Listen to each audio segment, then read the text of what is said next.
welcome to my channel. So for today's video, ayun, papakita ko lang sa inyo kasi nag-aayos ako sa online shop ko. So ayan, may mannequin ako dyan. And ayan yung mga on-hand ko na mga damit. So, sa mga nagtatanong kung yun nga, paano nga daw ako nakabili ng bahay, ganyan. Isa to kasi nag-online shop ako. And yun, nag-iingay yung pamangkin ko. Pasensya na kayo. So yun, tatapusin ko muna itong ginagawa ko and we'll be right back.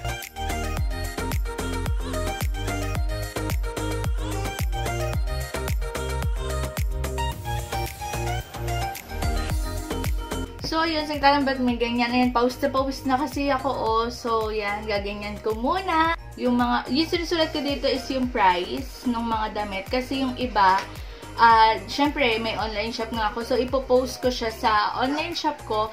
And then, yung iba is dadaling ko naman sa trabaho para mabilis mabenta, diba?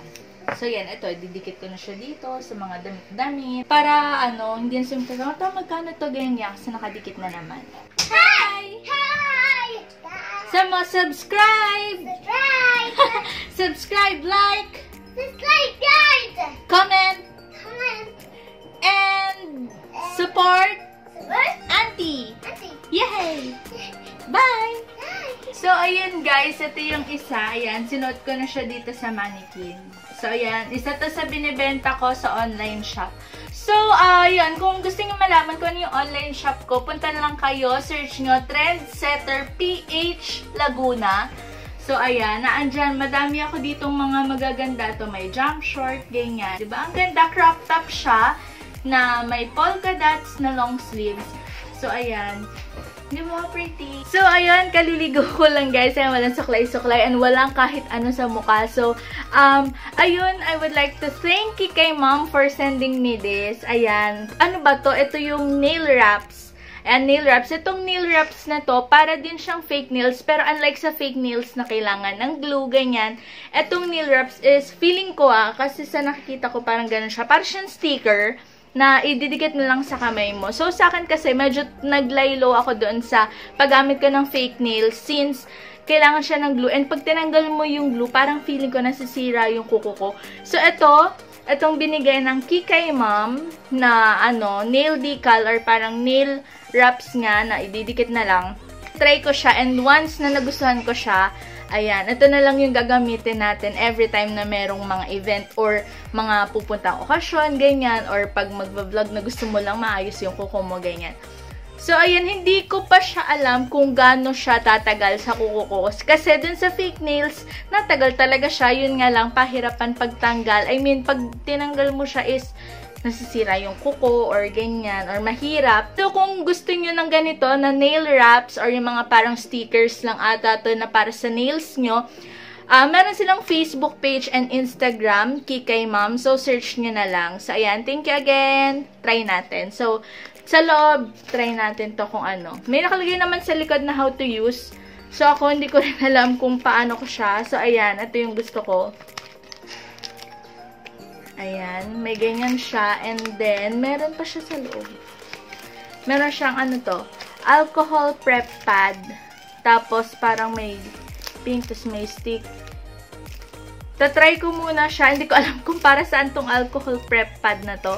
So, try ko muna and pakita ko sa inyo. Ayan guys, I'm finally done. And, ito ang kinalabasan niya. Ang cute niya, diba? Oh. Renovation na naman! Yan! Ayusin ulit namin ang aking kwarto. Hoy! Mahulog ka dyan! Tumon, likot-likot to! Balak namin gawin dito sa kama ko. Papaganon na lang namin siya. So, hahatiin ng kauna. May puputulin lang na bakal dyan para magkasya. Yan. Puputulin tong kaunting to. Ito, puputulin. Para magkasya siya ng pag-ganon. Kasi pahaba siya ng huli. Para lumuwag yun dito. Kasi ayusin na namin. So, ayun. Ginawa ko din ng bahay-bahay yung pamangkin ko. Ayan. Ang daming Oh, hi ka sa kanila. Hi! Yan. Para tahimik. Kasi nanggugulo sa amin sa... Opo. Nanggugulo sa amin habang nag-aayos kami. So, ayan. Diyan siya sa balcony. So, ayun guys, medyo natapos na ako dito sa kama. Ayan, ginanyan ko muna siya. And then, yun dito, hindi pa rin namin ayos. Ayan, may mga kahoy-kahoy pa dyan, ganyan. Pero aayusin namin yan, tsaka na. Bibili pa kami ng kahoy kasi kulang pa yung kulang pa yung kahoy na, na binili namin. So, ayan, maghanap muna kami. So, subscribe! So, ayun guys. Ayan, medyo natapos na. Pero hindi pa talaga yan yung final. Kasi bala ko lagyan pa ng another ganun sa ilalim. And tatanggalin ko to. Basura kasi yan. And bala ko pa dito, lalagyan pa siya ng another ganyan. Kaso nga lang, bibili pa ulit ng kahoy. So, aayusin ko muna yung ibang mga pwede nang isabit dito. Yan, may mga sabitan dyan. And yung pwede nang ilagay dito. Kasi pwedeng, ito yung nakasabit, tas meron pa sa ilalim. So, ayun, ang plano ko is pagsamasamahin ko lahat ng mga stripes na damit. Per color sana yung gagawin ko. Pero, mukhang hindi siya aakman. Hindi kasi ako more on sa plain side, ganun. So, meron ako mga ganito, mga colored, mga stripes, meron ako mga floral, ilan-ilan lang din yung plain ko. So, mas maganda sana kung per color siya, pero tatry muna natin na per design. Kung maayos naman tignan, ipupush na natin, pero kung hindi, per color talaga yung gagawin natin. So, ayan, try muna natin.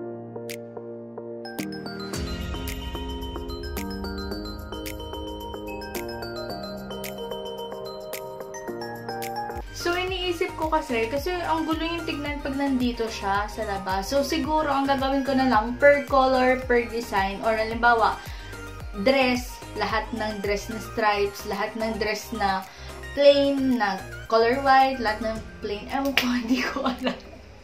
Ganito ba kahirap mag-ayos? And kitang-kita kasi siya. So, pag nag-vlog ako, gusto kasi, kung mahahagip man sila, is matino. So, feeling ko, yung mga printed, ilalagay ko na lang siguro dito sa loob. Kaso nga lang, inaano ko, dun sa plain, kapag nandito, baka madumihan siya. Pero, bala ko kasi lagyan din siya ng parang, alam niyo yung kurtina na see-through. So, yan, para lang hindi talaga siya madumihan. So, ewan ko. Nahihirapan ako mag-ayos. Please comment down below kung anong matino, kung saan ko ilalagay itong mga printed na to, kung dito ba sa loob or dito ba sa labas. Ayun guys, since ako naguguluhan pa rin ako dito sa kinalabasan, naisip ko na yung mga ganito na lang, yung mga pang-alis, ganyan, ilalagay ko lang siya dito sa loob. And ang ilalagay ko lang dito sa labas is yung mga t-shirt. Kasi gusto ko kasi talaga lahat nakasabit, kahit t-shirt na pang-alis, ganyan. Kasi, pag nakatupi, alam niyo yung pag sinusuot niyo, may guhit pa na ganun. And nakakatamad na magplansya na lang ulit. Kaya ang gagawin ko siguro, ganun na lang. Since dalawa naman kasi to, meron sa baba and meron dito sa taas na yung rod. Siguro ganun na lang. Kasi hindi ako mapakali kung paano yung gagawin ko dito. Kasi feeling ko magulo pa rin siya kahit per color na siya. Kasi black nga siya, tapos may stripes, tapos may dress, tapos may sando, or kung ano man, basta per color. Ang gulo niya. Kaya, so ayan guys, tinanggal ko na muna to. Kasi naisip ko, parang maganda kung lalagyan natin siya nitong wallpaper. So ito, ako nanood nga kayo nun sa Divisoria Hall ko. Isa to doon sa nabili ko. And bala ko siyang ilagay dito. Yan. I-wallpaper natin siya. Para maganda naman yung background kasi medyo may ano siya eh, dumi-dumi siya. So yun, nilagay ko na talaga muna dito sa closet yung iba. Alam niyo, hindi ako matigil kasi hindi ko alam kung paanong ayos ba. So ginanyan ko na lang muna. Pinalitan ko muna to ng mga red na hanger kasi ewan ko, ba't ko pinalitan? Hindi, mamaya ayusin lang natin yan. So, lagyan muna natin to ng, ito ang mahirap sa akin. Alam nyo, kapag nag-aayos ako ng mga gamit ko, ng mga damit ko, paiba-iba ako ng, ng idea, ganon. So, yan, lagyan ko na lang muna to ng wallpaper.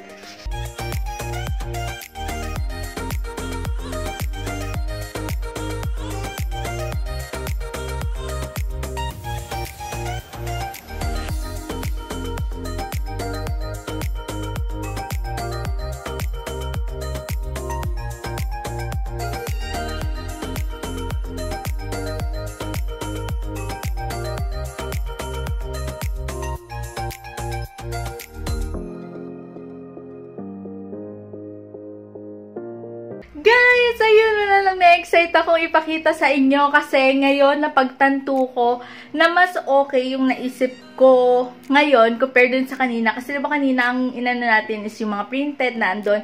So ngayon ito siya, excited ako.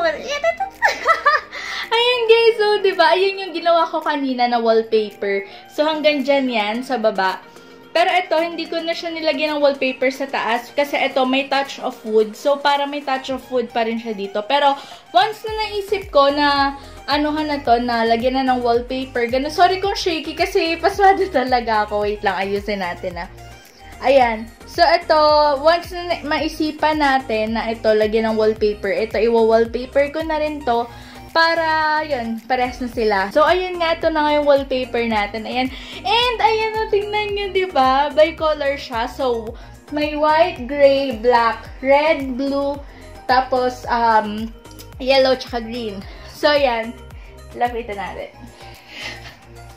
Ayan o, natutuwa lang ako. So, pagpasensyahan nyo na kung gusot-gusot pa siya. Kasi mamaya pa natin siya talagang paplansyahin. Ngayon, parang tinignan ko lang kung okay ba siyang tignan. Ayan o. Okay naman siyang tignan, guys, diba? So, ayan. Kung gusto nyo din, nagayahin tong ginawa ko. Ayan. Ang suggestion ko lang sa inyo is, pag maglalagay kayo ng ganyan, kailangan almost same yung length nila. Kasi kanina, diba, may mahaba, may maiksit, mahaba na naman, may dress, tas biglang may long sleeves, tas yung isa naman short sleeve.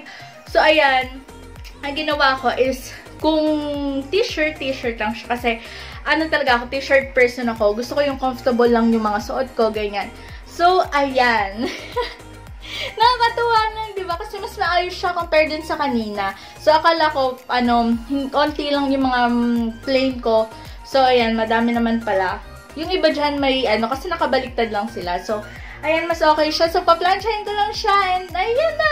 Diba, parang ako nagtitinor sa mga mall. So, ayan, ayusin ko pa. Ayan, naubusan kasi ako nung, nitong, dito, wood na mga hanger. Kaya itong dalawa ko dito is hindi siya wood. Pero bibili ulit ako ng wood na hanger. So, ayan yung sa Divisoria Hall ko. Nakikita niyo na. Ayan yung sa Divisoria Hall ko na wood. Tsaka ayan yung wallpaper. So, diba, hindi ako gumastos ngayon. Dati lang ako gumastos pero nagamit ko siya. So, ayan guys. Thank you for watching. Salamat sa panonood. Ayan na yung pinagkaabalahan ko ngayon. Ayan, pause na. Sorry sa oily na mukha. Ayan. Ayan. So, kung gusto niyo lang din gumawa ng ganito, ayun nga, same length lang dapat, ganyan, and bicolor na lang gawin niya para maayos-ayos siyang tingnan. So, ayan guys, thank you for watching, and sana may naitulong ako sa inyo, or may katuturan tong ginawa ko na i-share ko sa inyo, diba? Kung gusto niyo man, at least nakita niyo na ganyan. So, ang dami ko sinasabi, yun na nga, don't forget to like, comment, share, and subscribe to my channel for more videos like this. So, ayan, marami pa akong balak ditong gawin sa kwarto ko. So, plain na plain pa siya. Papadagdagan ko pa ng ganito kasi yung mga nasa taas na yon, yung mga shoes at kung ano-ano pa, ayusin natin yan, ilalagay natin dito sa baba. Bala ko pa siyang lagyan ng parang drawer. So, yun ang tatapos na tayong video. Thank you for watching and bye!